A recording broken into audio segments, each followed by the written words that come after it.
ABC Listen. Podcasts, radio, news, music and more. David Rankin is here today. David is an internationally renowned Australian artist. His work's been shown all over the world, in Paris, Beijing, New York, Chicago. And if you see one of David's landscapes hanging in a gallery overseas, it makes you feel this pang of longing for the Australia you left behind, for the lights and the colour, the birdsong, the epic quality of the land. In the last 3 decades, David has created paintings, ceramics and print works, and when he looks at Australia now, he does so from a distance, from New York, where he and his wife, the author Lily Brett, have been living for the last 3 decades. David and Lily came together in extraordinary circumstances. They had both come to Australia as small children and had been born into families that were profoundly damaged. Lily's by her parents' experience of the Jewish Holocaust, and David's by his father's violence. Despite this, or maybe because of this, David and Lily have found more love together than they ever expected from life. David's on a flying visit to Australia on a special art mission for the Royal Flying Doctor Service. Hello, David. Thank you, Richard. David, tell me about this work you've come to Australia for the Flying Doctor Service. It was a painting that they asked me to do that in some way brought together the spirit and the heart of the landscape that was originally seen probably from the very first flight by Dr. Flynn from the air. And it is a theme, and it's a bird's eye perspective of the land that is something that's very familiar to me. That's the way I see the land in a very holistic way. So when they asked me to do this painting, initially thought, well, am I still up to that? Do I still have it? But as I became more and more involved with it, I realised that this was an essay in passion for me that was very, very engulfed me, totally engulfed me. And in a way, it sort of unplugged a logjam of feelings and emotions that were there in my heart that were really waiting to be blown wide open. Because you haven't done Australian landscapes, for quite some time, have you? No. It's something you've done in an earlier phase of your life. What was it like to revisit those feelings and images and ideas and sensations? Did it remind you of your younger self in some ways? Well, when I'm painting, the idea and the thinking comes equally, not only from the brain, but also from the hands. When you're painting, you actually are manipulating and changing and adapting, almost like a jazz guitarist or something. And then you're doing something and it flashes an image back to your brain that reminds you of something you experienced as a child. So it'll be reflections in a water, or the sunlight on the side of a rock, or the particular angle of a gum tree. And it's there that you've created it with your hands, and that's been presented back to you. So your hands are surprising you all the time? Absolutely. You paint things with your hands and then you go, what the hell is that? Exactly. Really? I especially with landscape, but also with portraiture, you can't predetermine a brushstroke that will actually give you the sparkle in somebody's eye or the reflection of sunlight on the water. Exactly. Your hand actually does it, and then it flashes back to your brain and you go, where did that come from? How did I achieve that? It becomes like a dance. I'm physically involved. Your life story wouldn't normally, I suppose, predispose someone to come to a life of art and painting. So there's something a little bit miraculous, I think, about you becoming a painter. Your dad was born in Northern Ireland. Right. He came from Belfast. He met your mum in England. Tell me how they met each other. Well, it was wartime, and my dad had been in Belfast. He'd run away from home early on, and he was working as an apprentice to a bootmaking and shoe repair business in Belfast. And that company had a branch in England, in Plymouth. And Plymouth was, by that stage, probably one of the most bombed out cities of Europe after Dresden. The Nazis thought that there was a de Havilland aircraft manufacturing plant somewhere nearby, and they decided to obliterate the city. And so my dad arrives there, he's working in this little shop, and my mum's behind the counter, and she's a 15-year-old girl and he's an 18-year-old kid. And very soon they're together as a couple, and Mum has me when she's 16 years old. 16. And what drew them to Australia? Well, it's like that kind of magnet story. One beloved member of a family might migrate and then draws the others on. My uncle, he signed up in the Royal Navy when he was 13. He lied about his age, and he'd been on ships since the age of 13. But after the war, he said, look, I've been out to Singapore, that part of the world. We visited Australia. I want to go back to Australia, and Sydney particularly. So he emigrated to Australia after the Second World War. My grandmother immediately, the beloved son went, so my grandmother immediately started packing her bags, and then my mother and father followed. So where did the family settle once you got to Australia? Gymea Bay. What was Gymea Bay like in the 1940s, 50s? It was basically semi-rural. Small farms, dairy farms, but there was also a lot of working class people who were struggling to survive. There were a lot of families who lived in corrugated iron humpies with hessian for the windows and hessian for the door. And also there were no building materials. So my dad got a job as a plumber's assistant, and he had one of those brown workingman's little cases that you took your lunch and you'd copy of the Telegraph or whatever. Right, like the Globite suitcase. Absolutely. Right, yeah, right. And he would take that off with his lunch, but in the evening he'd come home with 2 bricks that he'd stolen from the building site. So gradually he put together the pylons, that would have taken a while, foundations. 2 bricks at a time, I would have thought. Yeah, but it helped. It all helped. What is your mother to you? How did you see her? I always saw her as both stoic and solid and strong because she was a tall woman. I mean, she was probably 5'11", very tall for a woman of her generation, malnourished as they probably were. So I always saw her as a very strong, a very beautiful and very loving mother. I nearly didn't survive my first year. Because of the war, my mother wasn't producing milk. She was producing basically just water. And so I nearly starved to death. After 6 months of just shriveling, some clever nurse said, I don't think you're actually lactating. I don't think you're producing any milk. That's when they started feeding me and I started to recover. But by then I'd lost most of my stomach. Then I got whooping cough for the next 6 months. So I nearly didn't survive that first 12 months. So I think my mother always had this, thank God he survived, and lavished maybe a little bit of extra attention on me. And what was her marriage to your father like?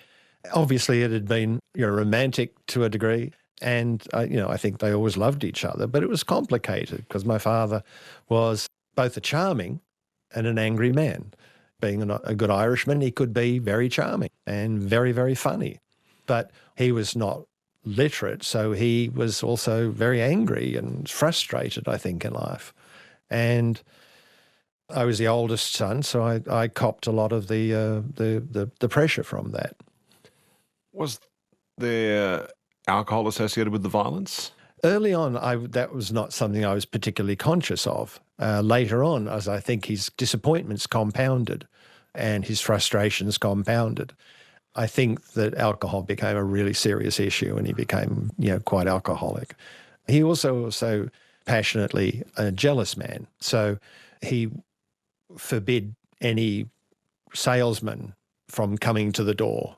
In those days, you used to have a little coupon book that you paid a monthly payment to Knock and Kirby's or one of the department stores because you bought a toaster or a radio or something. You saw Joe the Gadget Man on the telly selling something. Yes. And the Knock and Kirby's man would come around once a month and pick up your monthly payment. Right. But he wouldn't have that. I mean, if he ever saw that, he would go completely outrageously angry. Well, because of your mum? Oh, yeah, jealous. Insanely jealous. Was he Don't you be coming around my house, when I'm not at home. Was he violent to your mum too? I suffered violence from him, and I'm sure my mum did. Were you singled out because you were there, or what do you think about that, Dave? I know it's hard to have perspective on these things, but what do you think now after all these years of reflection? I think that both on one hand, he was probably proud of things that I did, but would never let me know. And was jealous of my mum's affection for me and jealous of the things that I did, and probably just jealous of the freedom that I had and the opportunities that I had that he didn't have. And so it was all a mixture of compounds of jealousy and frustration. Being the son of a bootmaker, I spent every day after school or on Saturdays, school holidays, working in the shop at the bench or at the counter. So I could see what he did. And it was interesting that I never went to art school. I never went to university. I always thought of myself and told people I was a self-trained artist. But in reality, looking back now, thinking about my father working at his bench at the last with the shoes, as he repaired a pair of broken boots or a pair of broken shoes, and he put a beautiful new sole on it, a beautiful new heel on it. Then he would take it with a brush and ink and dye, paint very carefully around the leather to match it with the shoe. And then on the bottom, where he got this motif from, I don't know, but it was almost like a double Art Nouveau, two curves on the sole of the shoe. And I always loved watching him do it, and he did it so deliberately. And I thought, well, maybe that's where I got my brushmanship from, you know. And my other source of brushmanship, was from my grandfather. He worked in the Pinewood Studios in the 1930s in England, and he would do makeup and he would do lighting. And I figure that took a degree of sensitivity. But also I remember him drawing. He loved pencils and he did exquisite drawings of movie stars, Theda Barrow or Rudolph Valentino, and they're very, very sweet drawings. So I thought, okay, well, I picked up that from my grandfather as well. Was he kind of like an anti-model in a way? My dad? Your dad, yes. I mean the sense that you saying to yourself that I won't be like that. Oh, absolutely. I won't be like that. I won't be that kind of man. Well, yeah, when I was 7, I had a conscious thought that I am not going to grow up with a temper like my father's. And that clear thought has been with me ever since. And one way or another, I've always managed to subvert or redirect or undermine any impulse to anger like that. I still get angry, but it's only if I see somebody abusing a woman or if I see somebody abusing a child. You're listening to Conversations with Richard Feidler. Hear more conversations anytime on the ABC Listen app. Or go to abc.net.au/conversations.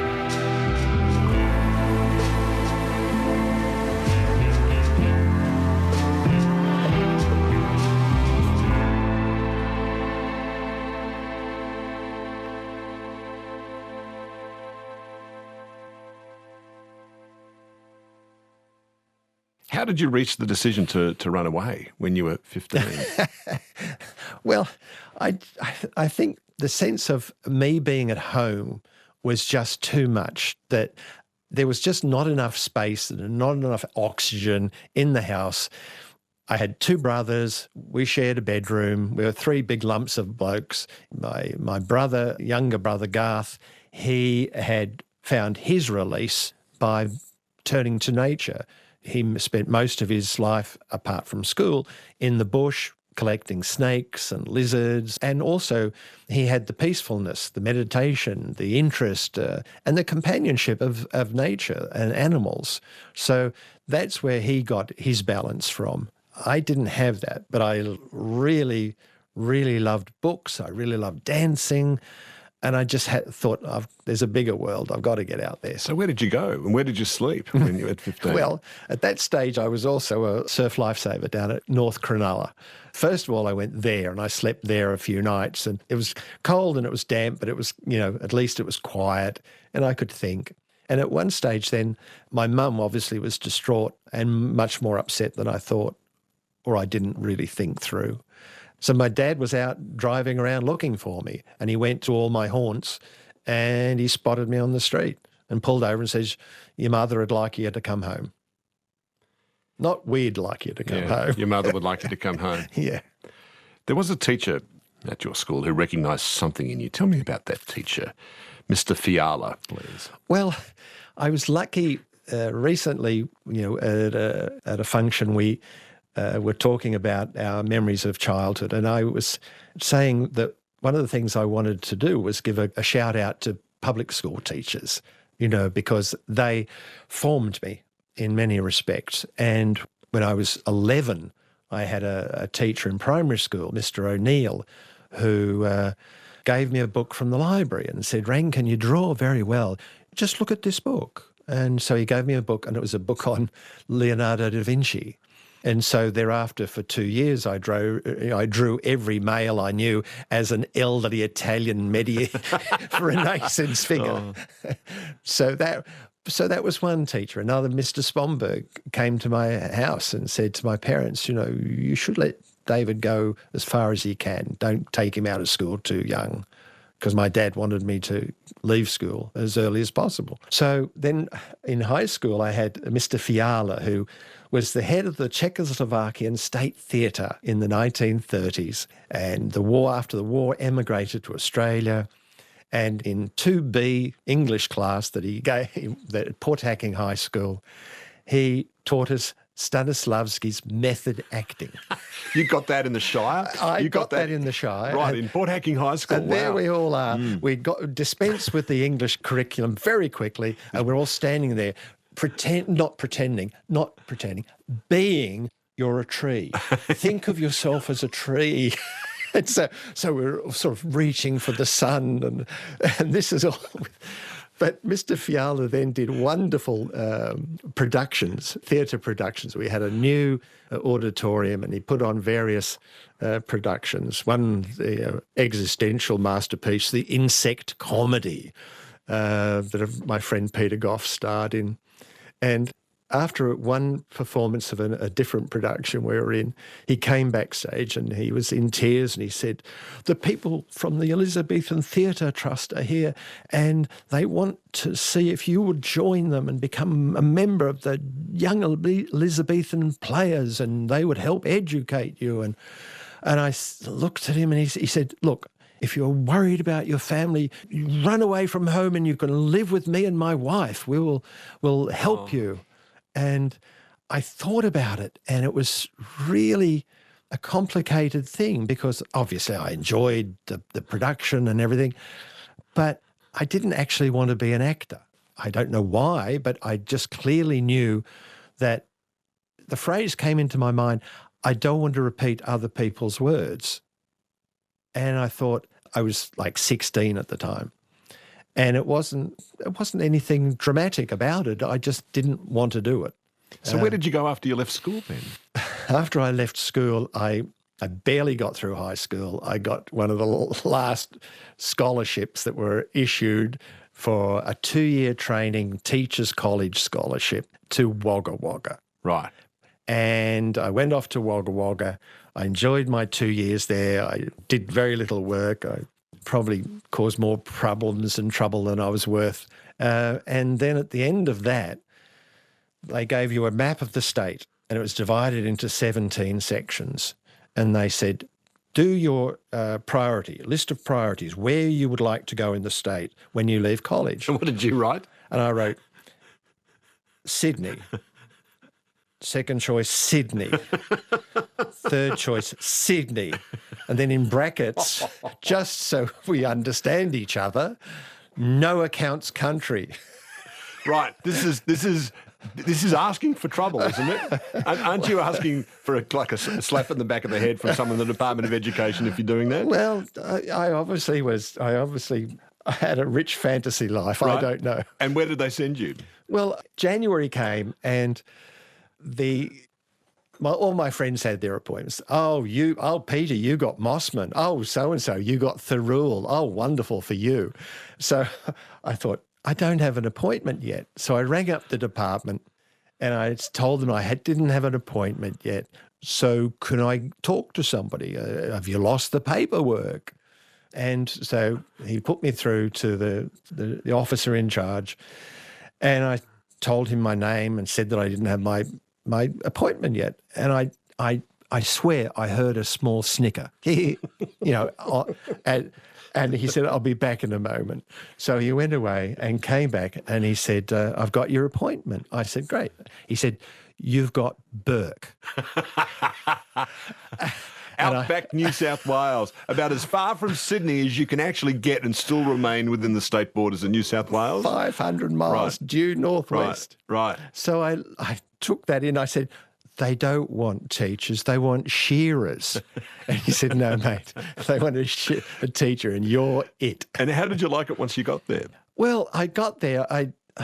It was an odyssey of misery to get there. I was different trains and mail trains and milk trains, and I'd been drinking on the train. So when I got to Burke 17 hours later or something, it's the middle of the day, I stepped off the train. The headmaster was standing there waiting to welcome me. I fainted in the heat into his arms.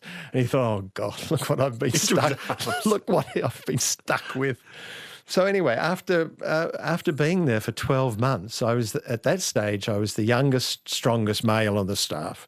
So they gave me what they in those days referred to as the slow learners. And we had a classroom way behind a screen of trees down the back of the pitch. But I loved it. I absolutely loved it. Why? Why did you love it? Well, I engaged with my kids. I loved seeing them. I saw how if I presented the material, it would excite them. So it became something of a daily thing for me. I would just love to be with the kids and see their progress and get to know them and their families. So after a year, we did really well, and my kids were examined at the same level as the rest of I think they were nominated as third class, and they were examined in the same way as the third class kids. And some of my kids came from 120 in around 20, 25 of the year. And I said to the deputy headmaster, I'm really excited about these kids. I'm, looking forward to seeing what they do next year. And he said, oh, no, they'll be in the same group. And I said, but these kids have succeeded and performed at a really extraordinary level. And he said, yes, but David, that's because of you. We can't guarantee that they'll be with you next year. Were they Indigenous kids? Some of them were, yeah. So they were stuck in that groove then. And what did you say? What did you say after that? I resigned. I just said, I can't do that. That's heartbreaking. I can't do that. So I left teaching. But by that stage, I loved Burke. I loved the Northwest. I loved the Darling River, clay pans and ridges and dust storms and bull dust and everything. So I looked for a job that would take me back to that area. So I joined WICI, Water Irrigation Conservation Commission. That's where I started seriously in thinking about what it means to make a painting. What were you seeing in the land that made you want to paint it? There was one formula that I actually thought about, and I'd remember this from high school. I think a teacher had said to me, to be an artist, you have to have your own special vision of the world. And I thought, what can I put together that is a special vision? And I was like 18, 19 when I was there. And I thought, if I can be cognizant of our Western culture and heritage and understand that we're in an Asian context, because another teacher in high school had given me a book on Buddhism. So I'd studied the history of Buddhism through Southeast Asia and then east to China and Japan. So I was cognizant of that. So I was thinking about that network through Southeast Asia.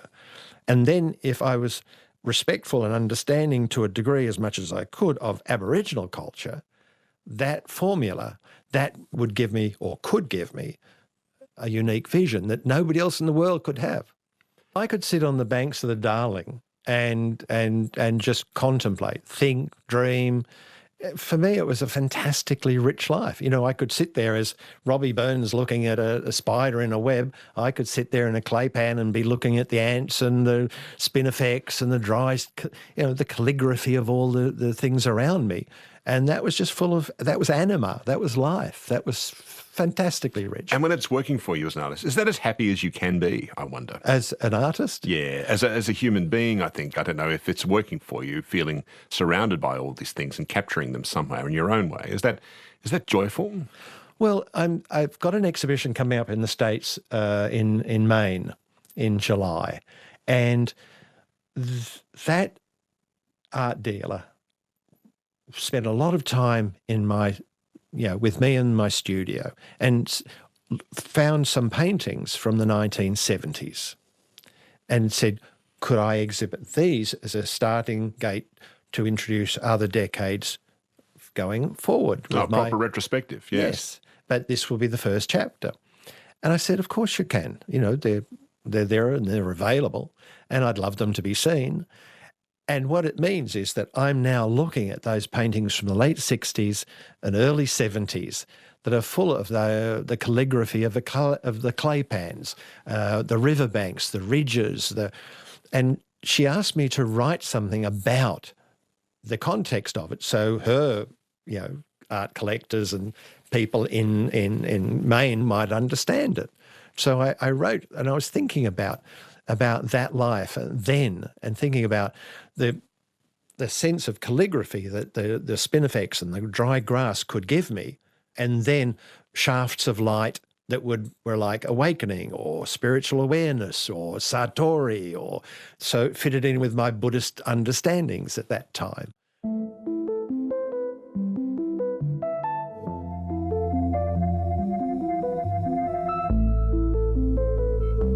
Podcast.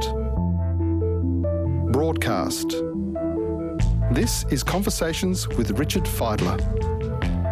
Hear more conversations anytime on the ABC Listen app.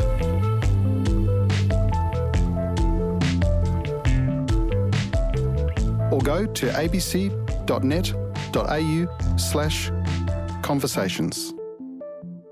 After you got back to the big city, Sydney, after your time in Bourke, this is when you formed an alliance with a young poet by the name of Robert Adamson, who died Right. recently. Tell me about meeting Robert and the effect that you had on each other as friends. Well, I got back to Sydney and my brother Garth was working in a factory, a brown-built furniture factory that made office desks. And one night he said to me, "Oh, mate, I've got this bloke we work with, and he's new there, but we're really, really close. We hang out together, and we built a ziggurat out of office tables, desks. We built a ziggurat, and we sit on the top and we lament." And I said, "Sounds fabulous." And he said, "Yeah." And he really loves poetry, so we write these notes from Percy Bysshe Shelley saying, "Know thyself." And we put it into the desks so that some bureaucrat somewhere opens the drawer and looks at this and says, "Oh, they're right. I should be thinking about something bigger." And Garth said, he really, really loves poetry. And I told him my brother really loves poetry too. So he'd really love to meet you. So I said, "Yeah, sounds great." Bob, of course, was total iconoclast scallywag of a guy. And we met up a couple of nights later, and he brought some of his poems, and I asked to read his poems. And of course, they were very Percy Bysshe Shelley on the banks of the Hawkesbury River. Lots of noble images of Aboriginal peoples, and they were very, very wonderful, but very romantic poems. He was a very lovable man too, wasn't he? He was one of those people that were almost irrepressible. So committed, so passionate, and so involved. And the fact that we both love poetry meant that we would just read and read and read and quote and quote and quote, or sit all night and listen to Blonde on Blonde, It was just very intense, and we were great allies. And so we set out to conquer the poetry world together. We joined the Poetry Society and managed to stack a meeting at one stage so we could get ourselves elected. You stacked a meeting at the Poetry Society, like some Labor Party apparatchiks or something? Well, yeah, we went along to a poetry meeting, and society meeting, and I said to Bob afterwards, "The elections are coming up and only 9 people ever come. All we've got to do is get 12 people to come. We're set." Meanwhile, you were still painting. How did you get to have your first proper exhibition in Sydney? As I said, I came down from the bush. I'd actually thrown in the job I was in, and I was working in a motel in King's Cross as a night porter. Really? A night porter At in the a King's Cross motel? Yes, and it right. was in the You would have seen everything that can possibly happen to a human being doing that job, I would have especially in thought. the height of R&R for our American friends. During the Vietnam War. Yeah, it was very intense. So I was working all night, painting all day, and I'd had a friend, Jeffrey Macon, who I had met in a school that I taught at, and he was showing with Frank Watter's gallery. And he said, you should come along, hang out, meet some other people. So I went along to the gallery a few times. And after about 3 months of being a peripheral fringe person, I said to Frank, sort of very shyly, I paint paintings too. Oh, I'm a painter too. I paint. Right. And Frank just looked at me and said, I've been waiting for 6 months for you to ask me. Really? So he knew of you? He obviously, Jeffrey had told him already, and so Frank was just waiting for me to make an approach. And he said, will you bring some in? So I went home and packed all these paintings up, and I picked up some. I had left some with one person, and I went back to pick them up. And she said, oh, I'm really sorry. We used them for kitchen shelves. They were nice masonite boards. But anyway, What? I got enough paintings together. Oh, Australia. Oh, Australia. I got Wow. enough paintings together, and I stacked them on the back of my Austin A40 and roped them on, and I was coming back over the Sydney Harbour Bridge, and somehow or other the knot untied, the rope flew open, and the paintings just flashed out in front of my eyes like cards across the various street, and I had to pull up, and you know how they had a bollard in between the lanes? Yeah. I had to pull up the car, jacked it up on that, and then scampered around trying to retrieve the paintings in between cars. And most of them, a few of them had a chip or a corner off or a tyre mark across the middle, but I got most of them together, put them back together again, and got to see Frank. And Frank really liked them and said, yeah, they're really nice and you're going well. Maybe next year we think about doing an exhibition. And I said, that would be fabulous. And about 10 days later, I got a phone call from Frank saying, could you be ready next week? And obviously a show had fallen over that he had planned. And I said, of course. So got all the paintings stretched and framed and off to the gallery.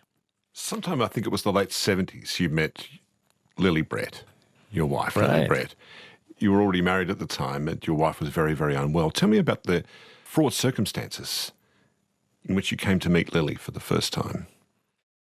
Jenny, my first wife, was also a writer, a poet, and she had been diagnosed with breast cancer, and all the processes, the treatment, the surgery, nothing had been successful.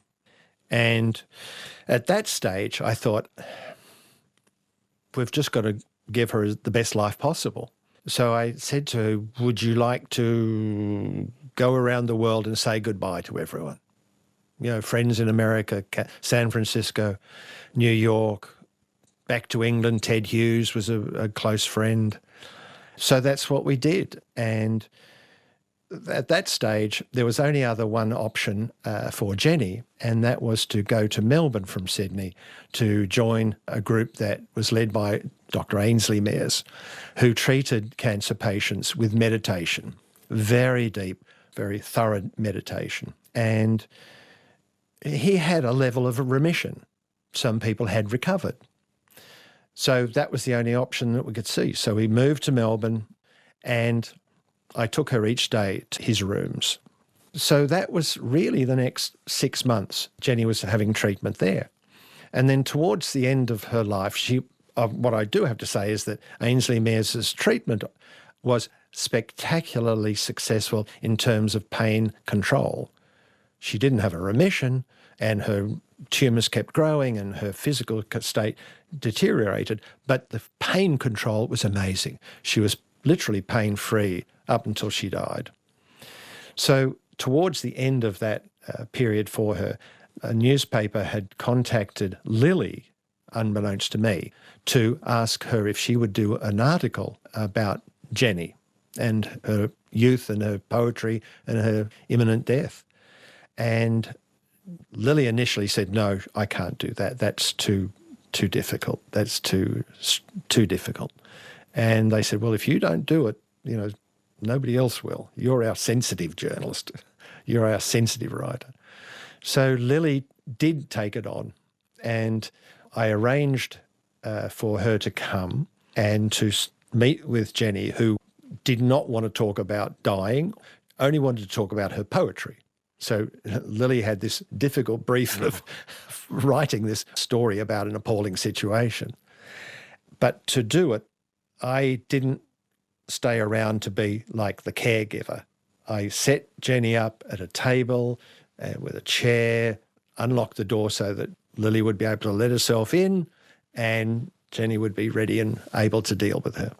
And then I'd come back afterwards. So I didn't meet Lily at that point, but I did contact her later and tell her that the article she wrote was absolutely beautiful and fantastically effective for Jenny.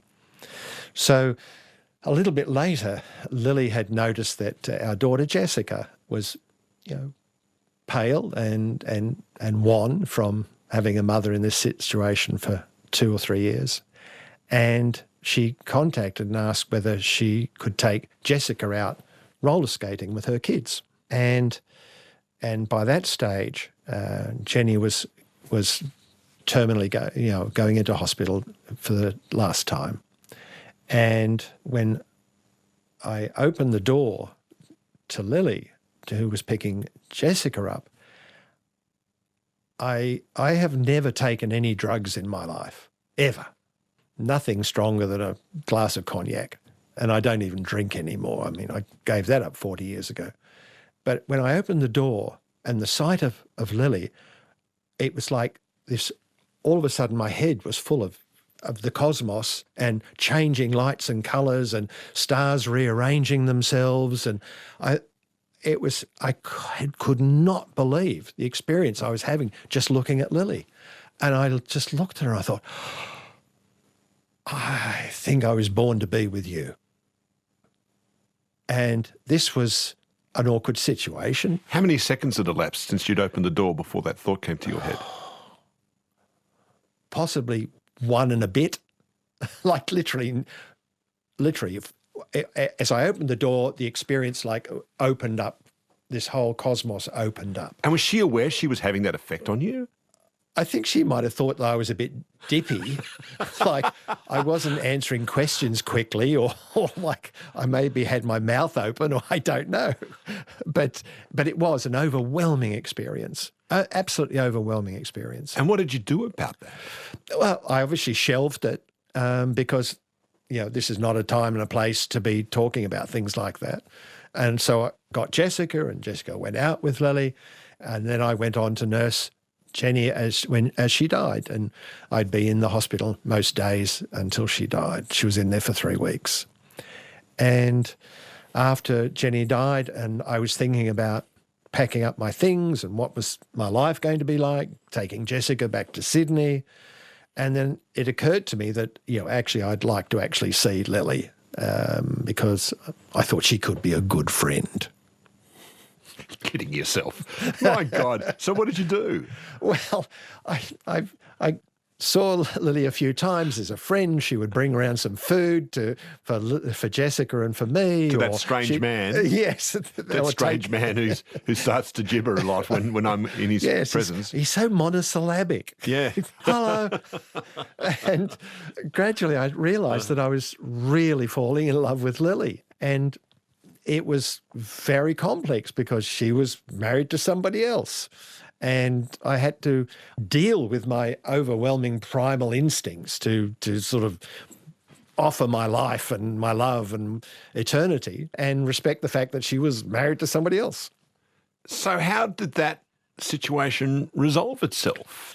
Without a lot of conscious thought. Mainly I just followed instincts and impulses.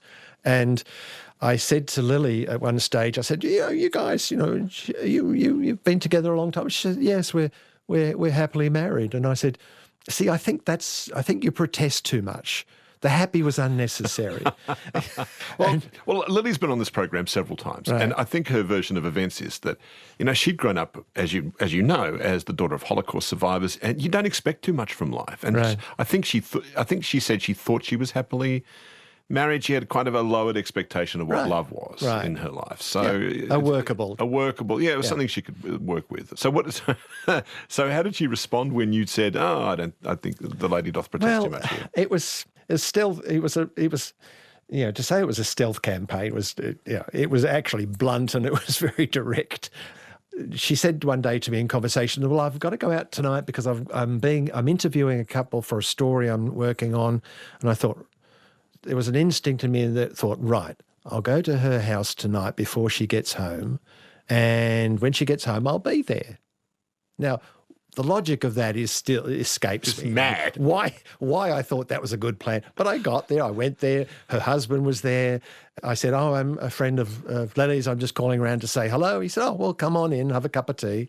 So we sat there and he said, awkwardly, "Well, would you like to play chess or something?" I said, yeah, I'd love to play chess. I've never played chess in my life. Lily came home and walked in the kitchen and said, "What are you doing here?" And I said, "Oh, I'm beating him."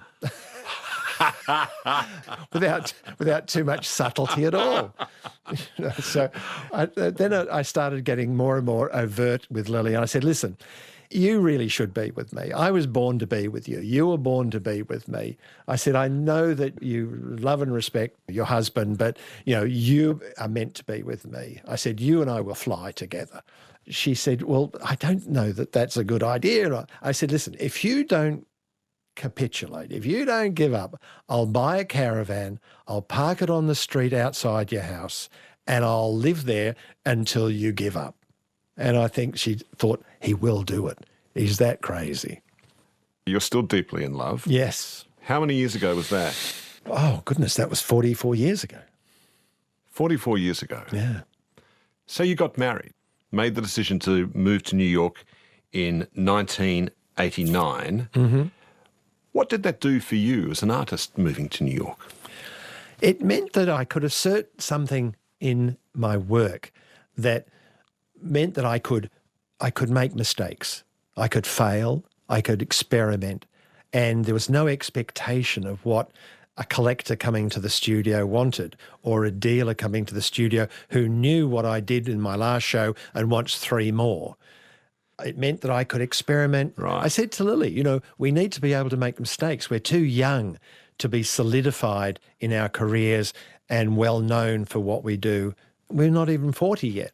How did being with Lily change your work? Knowing Lily's family, her really incredibly intense family story? Well, I had been in various ways an abstract landscape painter. And when I met Lily, it's like I became fantastically, physically passionate about everything. Life, food, the surf, whatever it was, it became something fantastically intense. So the landscapes became more physical, more overt, more bones and more flesh and more muscle and more sky and, I need more trees in there and I need this and everything became much more, and they became much more overt landscapes. And so they were the landscapes that became the work of the 1980s that I was really well known for. But then all of a sudden I realised I actually had just come from something unbelievably painful in the 70s with the death of Jenny. I'm with Lily, whose consciousness is formed by pain and loss and the story of her family. And I started realising that I wanted to deal with that subject as well, that I didn't always have to be in the bright light of my talent. My art could actually go into some of the darker shoals. Well, I was going to ask you that. Yes, because I was wondering if you becoming optimistic is a threat to Lily's work, which is so informed by her hysterically funny pessimism. She often said that the thing that really bothers her most about you is when you get asked how you are and you say, "I feel great." She goes, "No, you should never say you feel great because a million things could possibly be going wrong inside your body at any given moment." So, do you just enjoy that difference in each other? Well, at that point, we actually worked in harness It was the passion to explore the story of her family life, and that animated Lily. And it was a passion that I started to express in my paintings to understand that darker aspect of life, the death and the loss that was still real in me, and that I could identify with Lily and her family. But I didn't want to trivialise it. I mean, Lily wanted me to illustrate her first book of poems, the Auschwitz poems. And I said, sweetheart, it's not my family story. I don't want to trivialise somebody else's story. And in the back of my mind, I'm thinking, I don't draw that well, and I don't want some elderly Jew coming to me saying, it wasn't like that.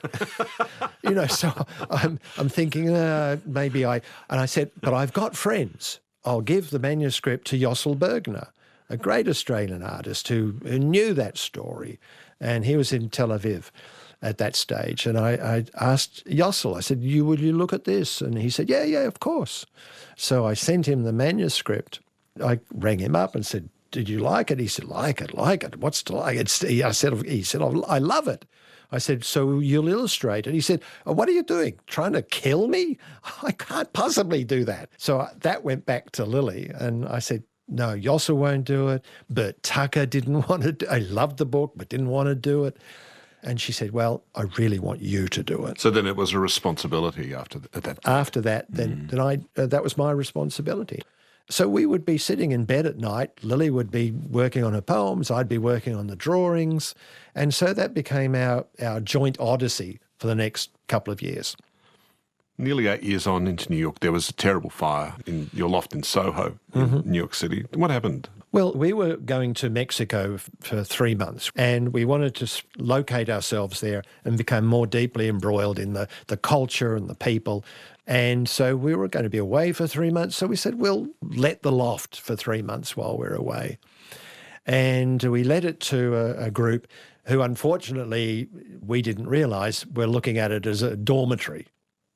It wasn't just the couple who came and saw it, but they had 14 other people in the wings waiting.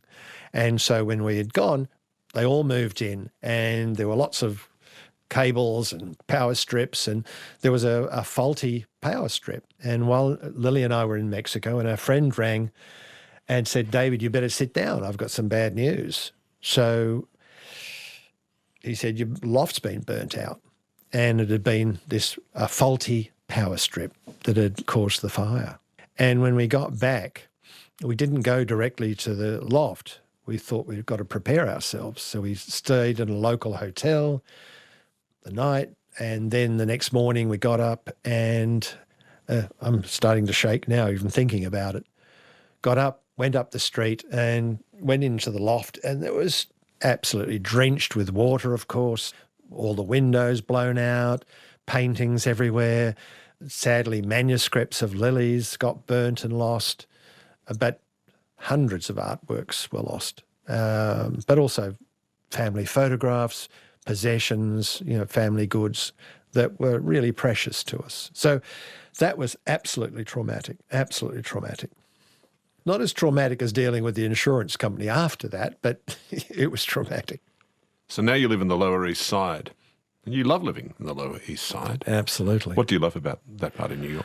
Well, I think one of the things is that it's not Soho, because Soho's become a different kind of world than the artists and poets and dancers wandering the streets 40 years ago. It's now a different world altogether. Whereas the Lower East Side is still writers and painters and poets, but also, ethnically probably the most mixed area of New York. It's black, it's Hispanic, it's Chinese, and Hasidic Jews, and it's just an amazing community. And also it's socioeconomically interesting because these are real families meeting on the street. You see 3 generations, grandparents, parents, children. It's just a very, very vibrant and real world, and that's what we like about it. It seems to me, just hearing you talk about your life, David, you kind of have this lovely gift of being able to see and accept the good and the beautiful. What do you think of that statement? Is that true? Yeah, I think that's absolutely true. I've just got a great appetite. I like to eat, I like to drink, I like my family, I'm blessed with my beautiful Lily. I know what I've got. I think those early difficult years with my father helped me understand that not everything is given. You know, you are blessed and you are lucky. You know, don't take it for granted. Your old friend, your partner in crime and poetry, Robert Adamson, the great Australian poet, died not so long ago. Did you get to speak to him before he died? Yes. When I started exhibiting as a painter all those years ago, when I was 20, 21 with Frank Waters, Bob became passionately jealous and angry and saw it as a total betrayal.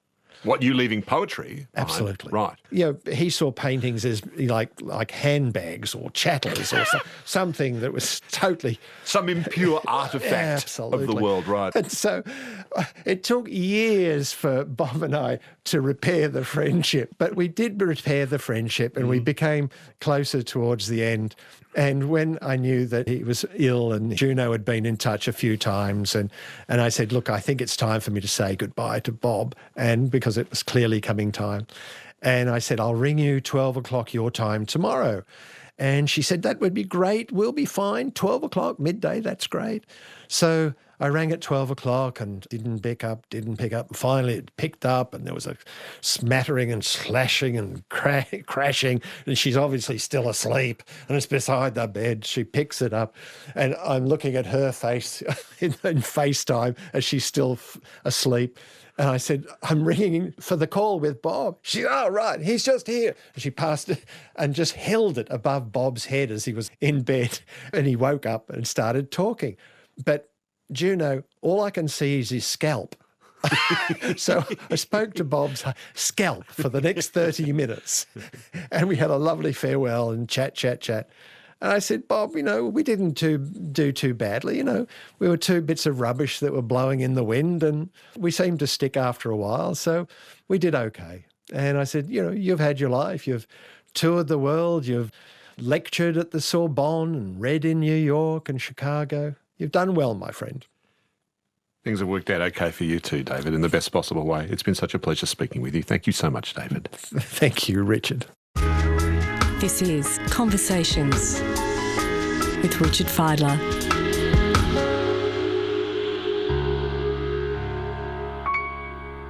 abc.net.au/conversations is our website. I'm Richard Fidler.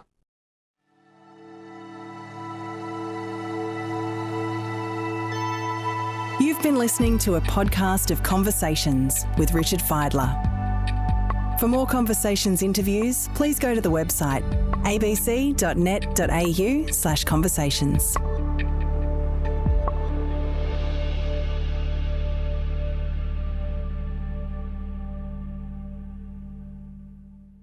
Discover more great ABC podcasts, live radio and exclusives on the ABC Listen app.